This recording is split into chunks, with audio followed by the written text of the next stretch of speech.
Hi Floss Tube, it's Julie with Reflections Framing and Stitching. Today is Friday. It is the 10th of July.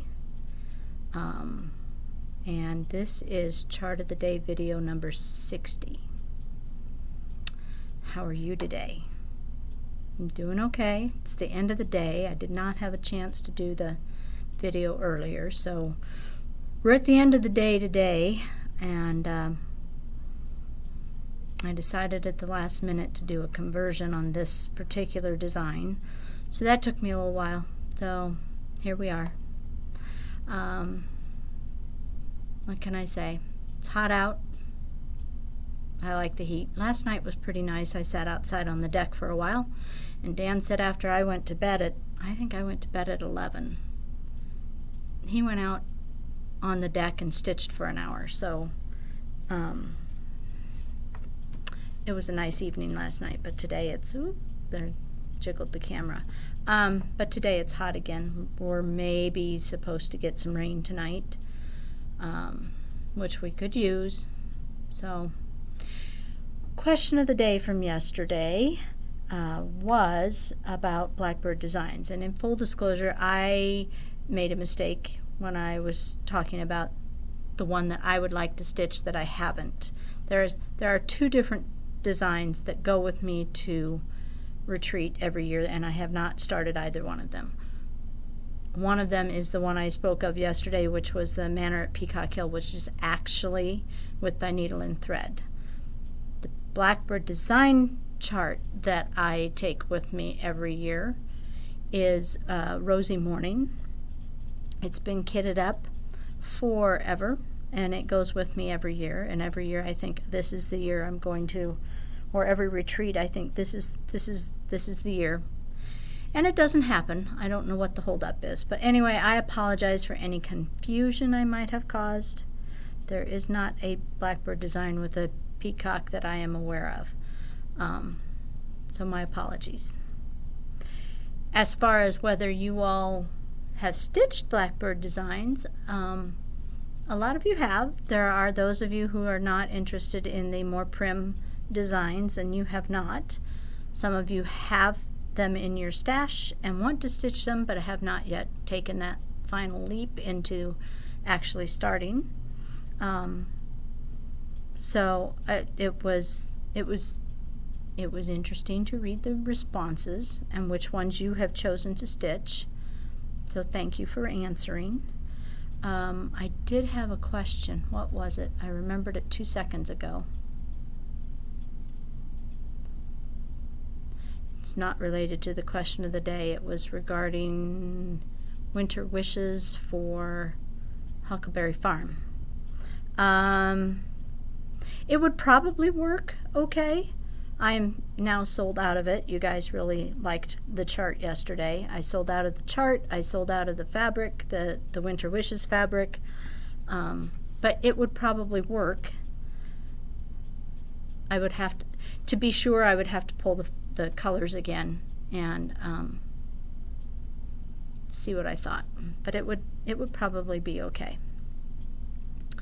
So let's see. Someone else wanted me to post my sliders, my Salsa Verde sliders that I made for the 4th of July, and I will do that this weekend. I will post it on my blog, and I'll add a link to that on this video.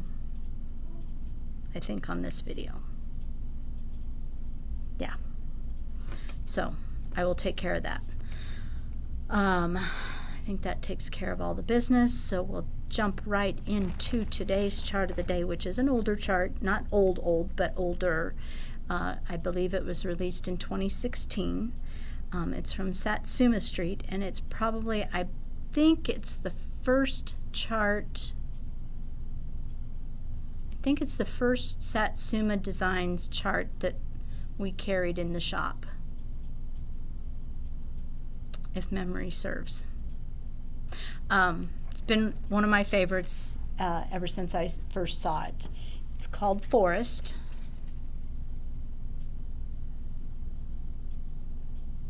It's really pretty. The colors are just scrumptious. It's all DMC. The chart sells for $11. Look at those pretty colors. Aren't those gorgeous? Now I did decide to go ahead and do a conversion to overdyes because I think they would be pretty in this design also. So those are the colors for overdyes. I came pretty darn close to matching everything. The only one that I'm not really happy with is the orange marmalade that's supposed to be the color for 741, but it's awfully close in color to sunflower, which is used for 972.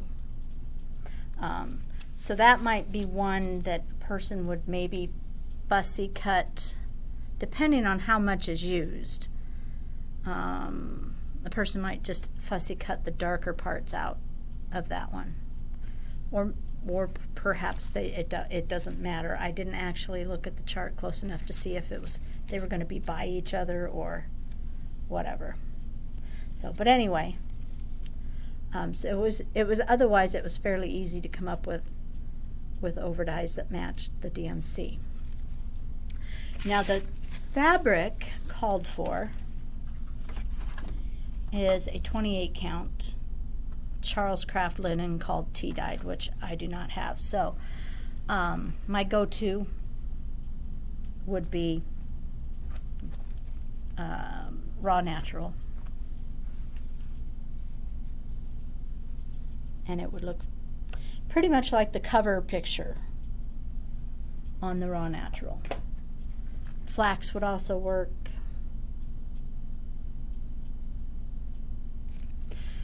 But I thought some fun fabric would be nice, so we're going to play just a little bit, if you don't mind. The first, and you might think I'm absolutely nuts when I show you this first fabric is called Busy Izzy.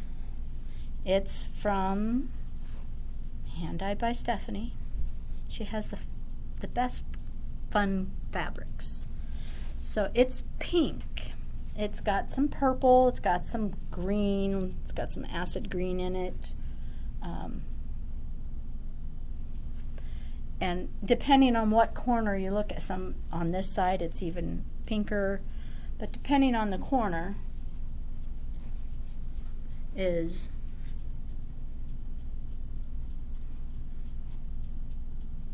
but when you put these colors on here, they look wonderful, even on that acid green. That would make for a very fun finish, I think. The overdyed colors look, like I said, pretty much the same. So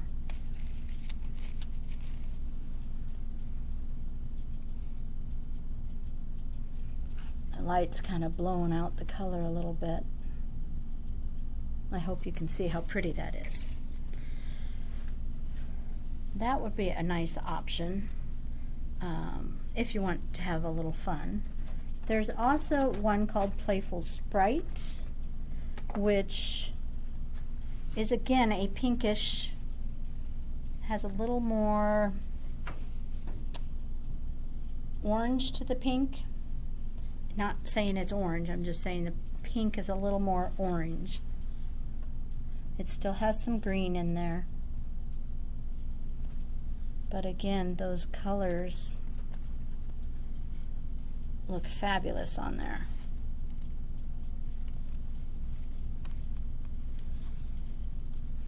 I think a setting sun behind those pretty fall trees, that would be pretty.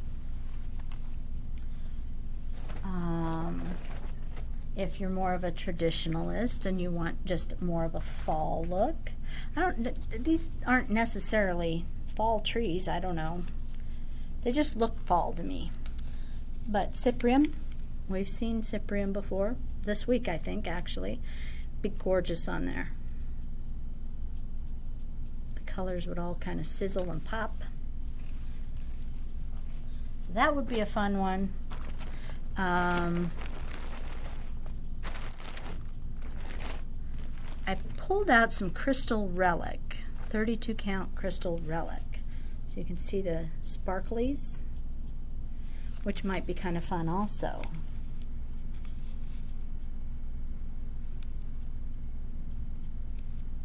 And I think this light color is inside other colors, so I think it'll be fine.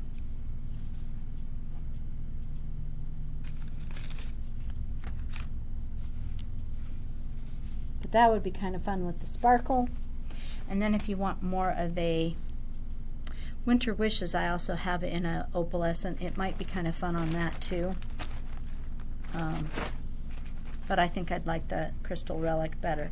And then if you like a dark night sky, this is Cauldron from Picture This Plus, which typically you would think, you know, Halloween-y. But with the oranges in the trees, oranges and the blues, that could be pretty cool too. So you could have just a, you know, your basic on the raw natural, and it would be beautiful. Or you could mix it up and do something wild and crazy. This would be a piece that you could do that on because the colors are so vibrant and fun. So, that's your chart of the day for the day. Your question of the day for today is, what is your favorite smell? Is it cookies baking? Is it flowers? Is it babies after they've had a bath? For me, I would say my favorite smell in the whole wide world is horse barn. You heard that right. Horse barn. Hold on just a second. I'm back. So, yes, horse barn is my favorite smell. I love the smell of this is going to sound gross and disgusting, but, you know, horse sweat, the leather saddles, horse apples. It's just one of my favorite all-time smells. I associate it with a lot of good, happy times. So, that is my favorite smell. Just curious as to what yours might be. I think that's all I have for today. I'm planning to make a video tomorrow, but I haven't picked a chart or anything yet, so we'll have to wait and see whether I actually get it done. I've got a few things to take care of yet tonight, and then I'm heading home. Emma is going to spend the night with us tonight. So probably won't get much stitching done, but I hope you do. So you take care until next time. Get some stitching done. Bye.